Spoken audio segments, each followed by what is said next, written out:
But it's not just Georgia that needs some investigating from the Trump administration.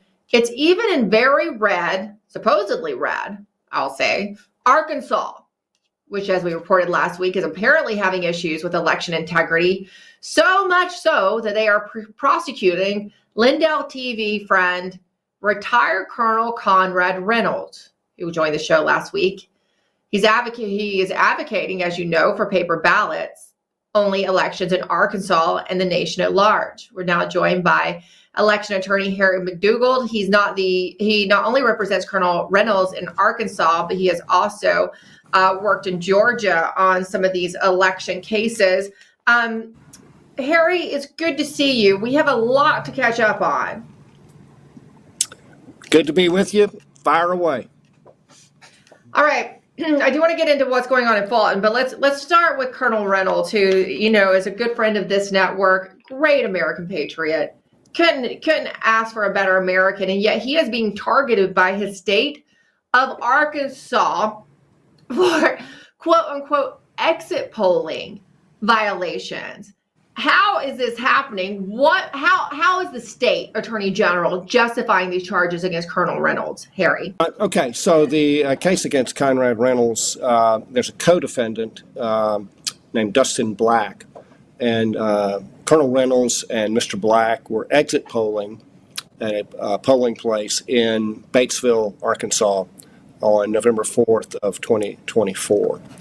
Mr. Black is being prosecuted under a provision of Arkansas law that prohibits electioneering, which is a defined term, within 100 feet of the polling place, and Mr. Colonel Reynolds is being prosecuted under a different subsection of the same statute that prohibits mere presence within 100 feet unless you're coming or going to vote.